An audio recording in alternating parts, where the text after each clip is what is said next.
How's it going, guys? My name is Marcus and I have been on a bit of a learning adventure. If you've been watching my videos, then you would have noticed that I haven't posted for a little while. That is what happens when you have two little children. You just don't have any time to do anything you want to do. So I've got a spare few minutes now, so I'm just going to create this little video carrying on with where I left off. I think now I'm on regular expressions. So without further ado, here we go. All right, this is CS50's Introduction to Programming with Python. My name is David Malin, and this is our week on regular expressions. So a regular expression, otherwise known as a regex, is really just a pattern. And indeed, it's quite common in programming to want to use patterns to match on some kind of data, often user input. For instance, if the user types in an email address, whether to your program or a website or an app on your phone, you might ideally want to be able to validate that they did indeed type in an email address and not something completely different. So using regular expressions, we're going to have the newfound capability to define patterns in our code to compare them against data that we're receiving from someone else, whether it's just to validate it, or heck, even if we want to clean up a whole lot of data that itself might be messy because it too came from us humans. Before, though, we use these regular expressions, let me propose that we solve a few problems using just some simpler syntax and see what kind of limitations we run up against. Let me propose that I open up VS Code here, and let me create a file called validate.py. The goal at hand being to validate, how about just that, a user's email address. They've come to your app, they've come to your website, they type in their email address, and we want to say, yes or no, this email address looks valid. All right, let me go ahead and type code of validate.py to create a new tab here. And then within this tab, let me go ahead and start writing some code. How about that keeps things simple initially? First, let me go ahead and prompt the user for their email address, and I'll store the return value of input in a variable called email, asking them, what's your email, ? I'm going to go ahead and preemptively at least clean up the user's input a little bit by minimally just calling strip at the end of my call to input, because recall that input returns a string or a stir. Strs come with some built-in methods or functions, one of which is strip, which has the effect of stripping off any leading white space to the left or any trailing white space to the right. So that's just going to go ahead and at least avoid the human having accidentally typed in a space character. We're going to throw it away just in case. Now I'm going to do something simple. For a user's input to be an email address, I think we can all agree that it's got to minimally have an @ sign somewhere in it. So let's start simple. If the user has typed in something with an @ sign, let's very generously just say, OK, valid. It looks like an email address. And if we're missing that @ sign, let's say invalid, because clearly it's not an email address. It's not going to be the best version of my code yet, but we'll start simple. So I'm going to ask the question, if there is an @ symbol in the user's email address, go ahead and print out, for instance, quote unquote valid. Else, if there's not, now I'm pretty confident that the email address is in fact invalid. Now, what is this code doing? Well, if @ sign in email is a Pythonic way of asking, is this string, quote unquote in this other string, email, no matter where it is, at the beginning, the middle, or the end, it's going to automatically search through the entire string for you automatically. I could do this more That's cool. Because I thought that you needed to do some sort of a loop. So I think that's quite handy. So let's do that. I just want to see it for myself. Where are we on now? We've just done 7io. So if I make a directory, and I've got an old keyboard because my my other one broke. So so I'm able to use an old keyboard. I'm probably going to do a load of typos now. Make directory, and how have I been doing this? So 07, and I'm now on regular expressions with capitals so I can see expressions. Okay, and then if I cd into 07 regular expressions, and now with this one it's code, and what we code validates.py. There's my first typo of the day. Here we go. Right, so it's been a while, so I'm a bit rusty. So I'm going to actually do it not the way he's done it. So I'm going to obviously try and do it the way it's supposed to be done. So we need to define main, don't we? Define main. And then I'll just put a question mark there for a second. And then if underscore underscore name is equal to, and it was underscore underscore main, wasn't it? I think. We'll find out in a second. God, it's only been a couple of months, but already it's out of my head. Then we want to run main. All right, let's see if that works. So print hello world. There we go. Right, let's see if that works. And I don't have to save this because it's in the cloud.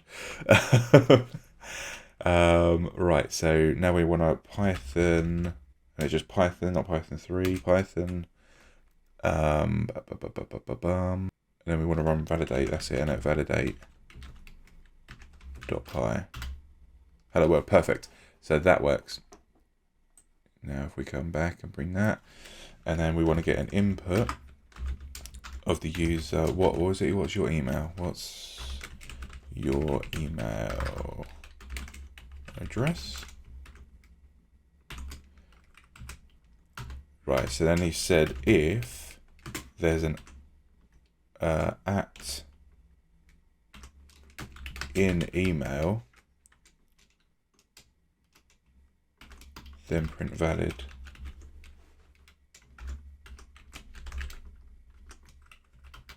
Else print invalid. Yeah, I think that's making sense. Let's just capitalize that I so that it makes me happy. And then we'll run that again. What's your email address? And I'm going to say email at email.com. Right, so if at is an email name, if email is not defined, did you mean, oh, because I didn't create a variable. There we go. So email equals, that makes sense. Right, so let's try that again. Mail at email.com. Valid. Perfect. And I didn't put a little space after the question marks. Let's do that so it makes it look a bit neater. That's better. Mail and then .com invalid. Perfect. See, yeah, that makes sense. That's cool then. Didn't realize you could do that. That makes things a lot easier. Verbosely, and I could use a for loop or a while loop and look at every character in the user's email address, looking to see if it's an @ sign. But this is one of the things that's nice about Python. You can do more with less. So just by saying if at, quote unquote, in email, we're achieving that same result. We're going to get back true if it's somewhere in there, thus valid, or false if it is not. Well, let me go ahead now and run this program in my terminal window with Python of validate.py. And I'm going to go ahead and give it my email address, mailin@harvard.edu, enter, and indeed it's valid. Looks valid, is valid. But of course, this program's technically broken. It's buggy. What would be an example input, if someone might like to volunteer an answer here, that would be considered valid, but you and I know it really isn't valid?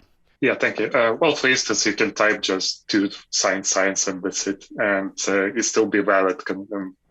Still be valid according to your program, but the same. Exactly. We've set a very low bar here. In fact, if I go ahead and rerun Python of validate.py, and I'll just type in one @ sign, that's it. No username, no domain name. This doesn't really look like an email address, but unfortunately, my code thinks it in fact is, because it's obviously just looking for an @ sign alone. Well, how could we improve this? Well, minimally, an email address, I think, tends to have, though this is not actually a requirement, tends to have an @ sign and a single dot at least, maybe somewhere in the domain name. So mailin@harvard.edu. So let's check for that dot as well, though again, strictly speaking, doesn't even have to be that case. But right, so in true Marcus fashion, I'm going to try and preempt what he's going to do. So if at in email, and I'm going to say,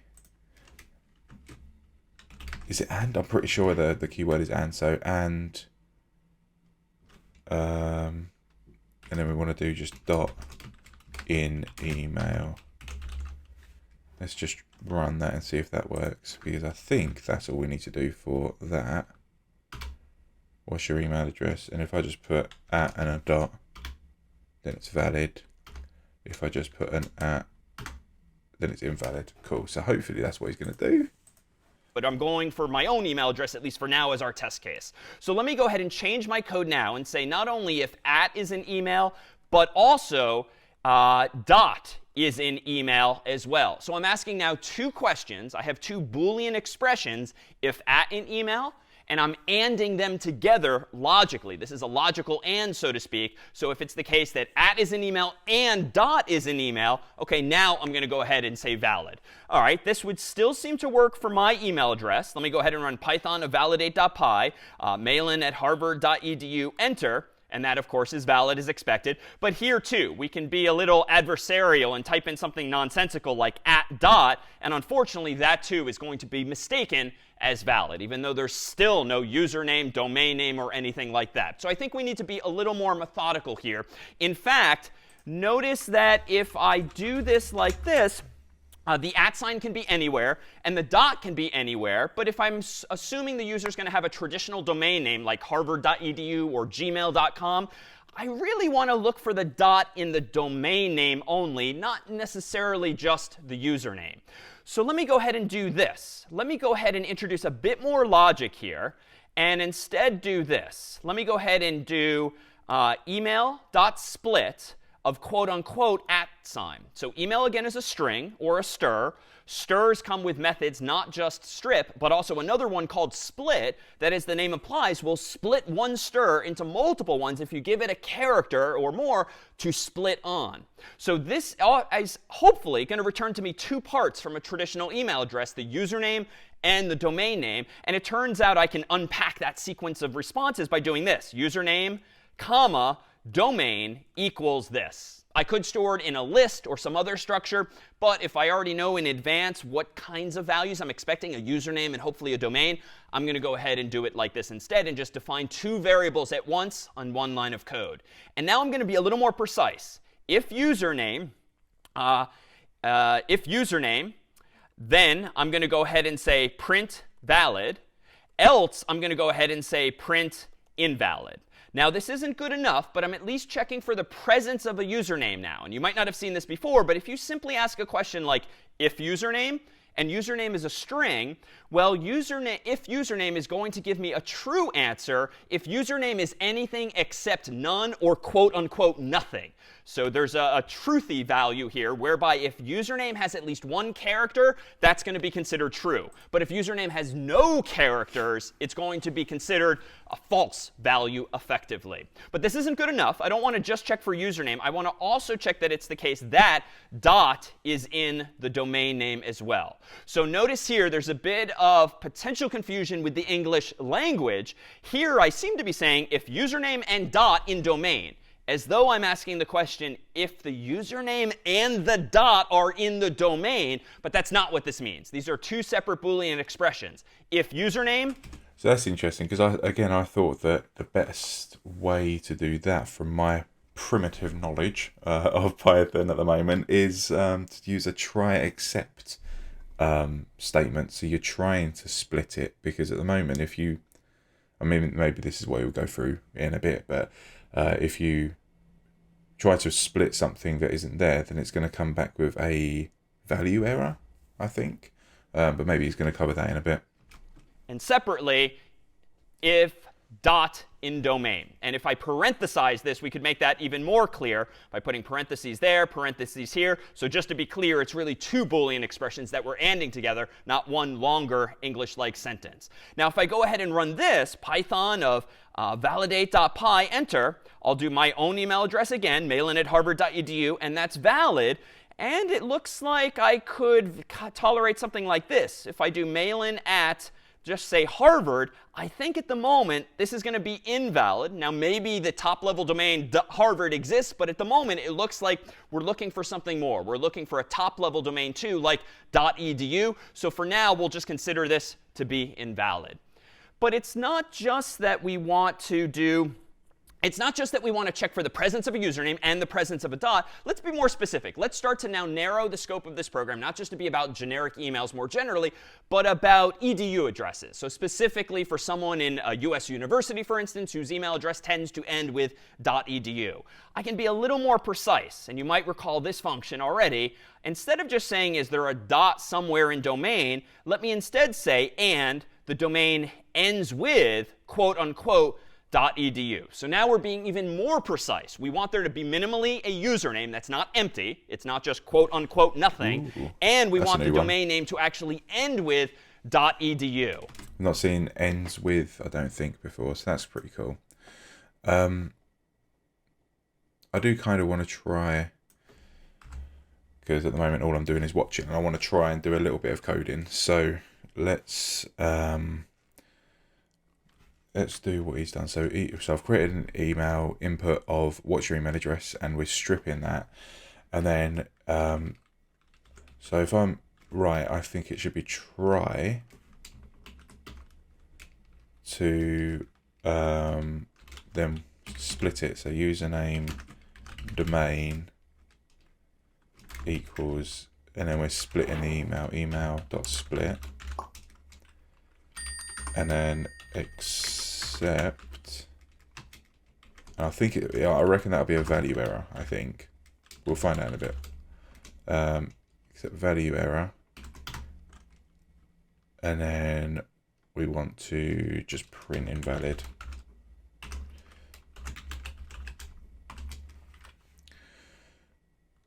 So,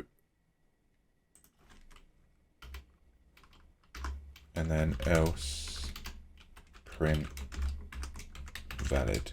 So I might be hashing this up completely wrong. Like I say, my brain is a bit dusty from this, because it's been about a couple of months, I think, since I've done this. So let's have a look. So what's your email address? So if I do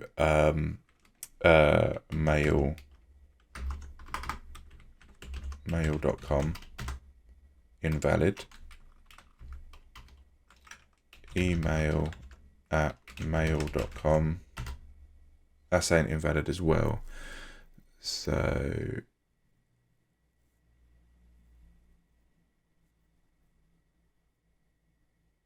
oh, because I've not told it where to split. Split at the @sign, I think. Let's try that. mail@email.com valid, mail.com invalid. Great. Okay. So that's where I would go with that. I would try to split it there. So now, if I print the username, whoops, these headphones. Let me try that again. mail.mail.com.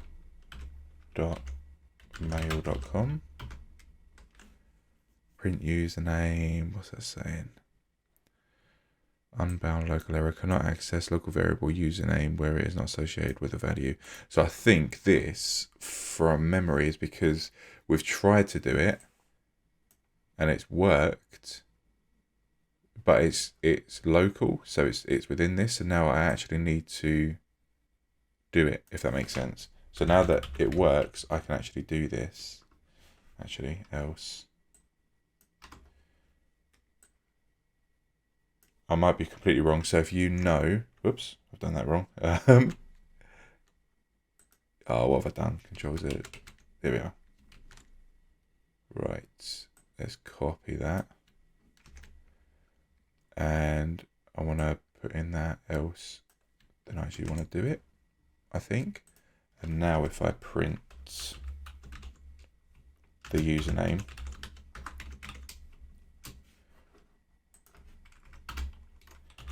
email @mail.com. Email, perfect, yeah. So I think that's right. And then if I do print domain,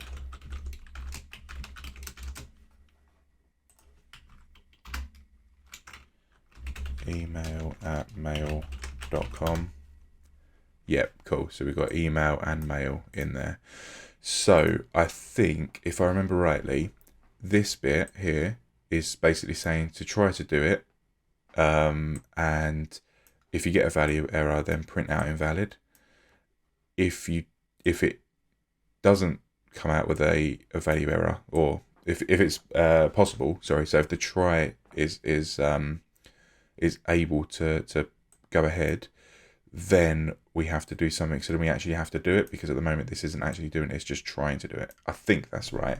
If I'm wrong, please feel free to let me know in the comments, because that's kind of how I'm understanding it, and I don't want to give false information to people if that is wrong. So now that we've done that, we've got those separate, we can now, and in fact what we could do is send that to another function. So we can say like define split. No, not define as this. Just define split email. That'll work. And we want to pass through email. Then in that we want to grab that.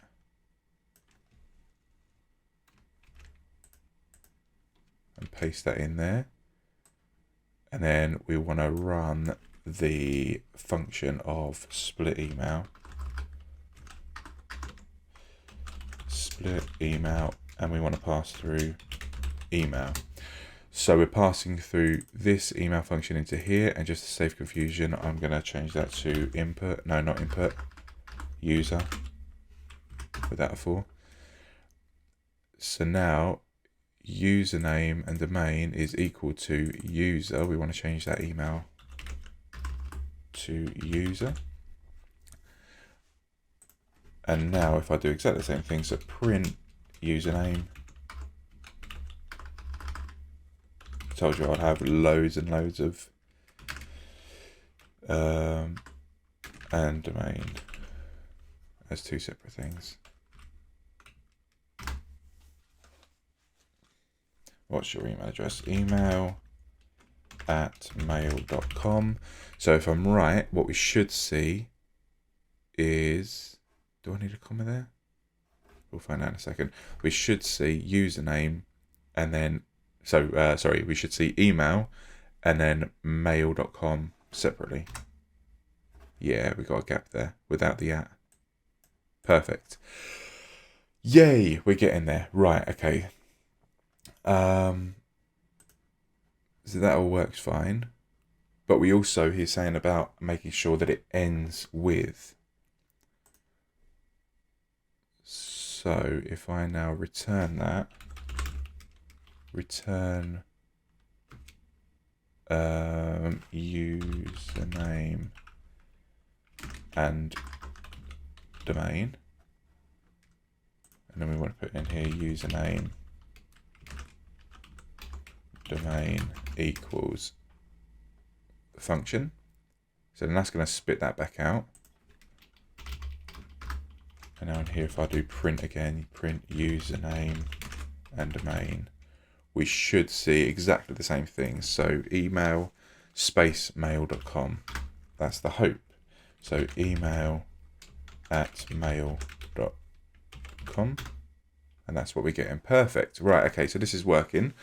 Happy so far that my brain is still working somewhat. But we also want to check the if. So if, and then we want to do domain. Yeah, domain. And it's .ends with. I've not come across that yet. So that's happy with that. I'm happy that we've seen something new so far. Woohoo! If domain ends with, and I'm going to say .com because that's what I've been using. Then I want to print valid.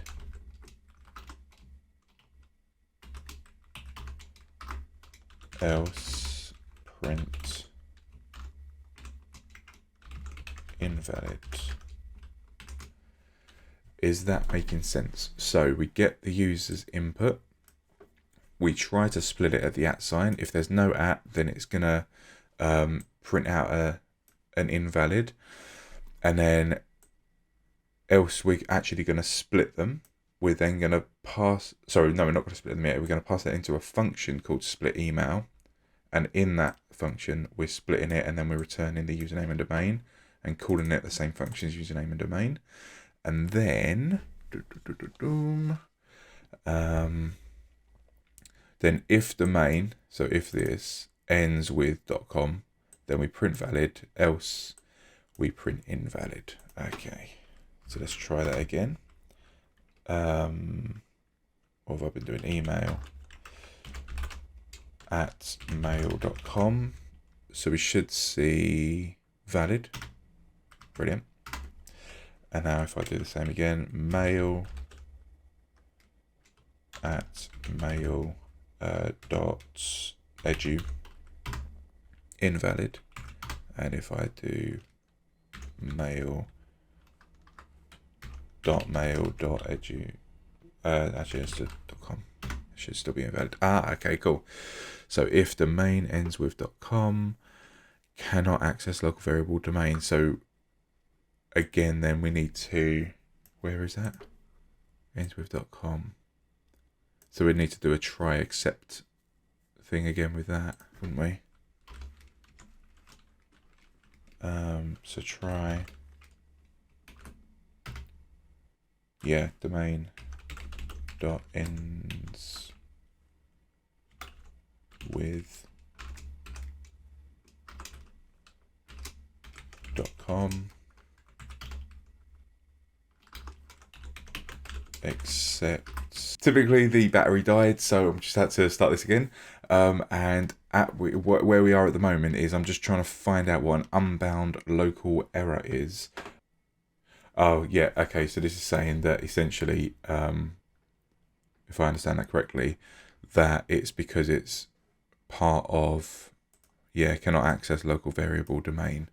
So what line is that? That's line 11. Try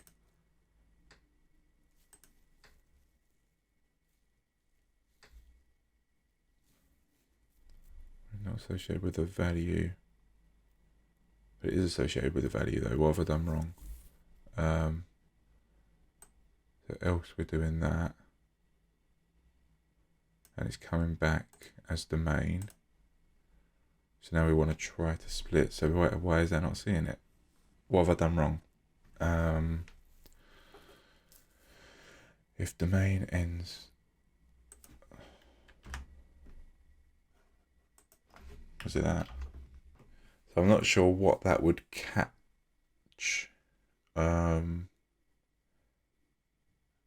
What did that try to catch? Hang on, let's get rid of that. Oh no, that's right, that's where I was at. Sorry, because I had to change the battery. I've lost where I was at. So unbound local error. So that doesn't make sense in my mind because we already discovered that that did work. So let's just try and get rid of this again for a sec. And let's try again. So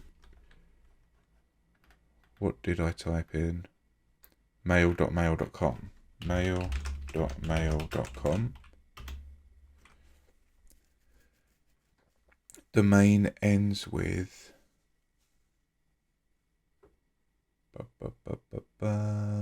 cannot access that. Is that because, oh, I see what's going on. So because we try this and that gave me an output of invalid, but then after it's done that, it's then tried to run this anyway, which makes total sense. So print invalid. So I want to, instead of print invalid, I want to sys exit. So I need to import sys. It's all coming back to me now. Import sys, and then sys.exit. So now if I run that, what's your email address? mail.mail.com.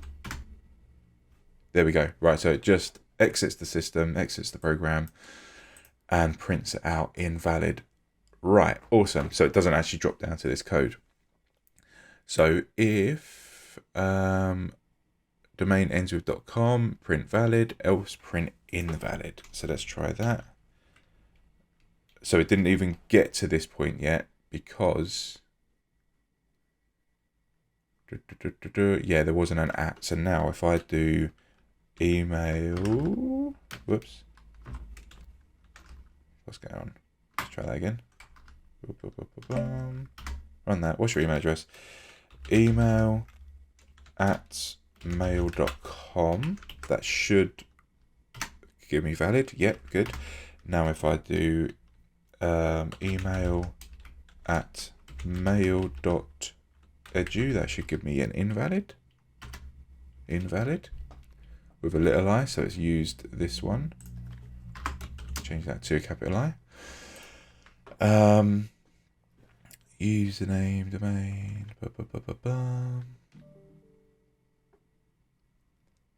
I think, what else? Is there anything else I could try? mail.mail.com. So this is satisfied, but that's not. Invalid. Good. Yeah, I think that's it then. Right, so it is all starting to come back to me, which is smashing. Happy. Oh, no, we've got 10 minutes in. Let's watch the end of this and we can see what's going on. Let me go ahead and run python of validate.py, and just to make sure I haven't made things even worse, let me at least test my own email address, which does seem to be valid. Now, it seems that I minimally need to provide a username, because we definitely do have that check in place. So I'm going to go ahead and say Malin. And now I'm going to go ahead and say @ and it looks like I could be a little malicious here, just say malin@.edu, as though minimally meeting the requirements of this pattern. And that, of course, is considered valid, but I'm pretty sure there's no one at malin@.edu. We need... Right, let's try that then. So that's mail@.com.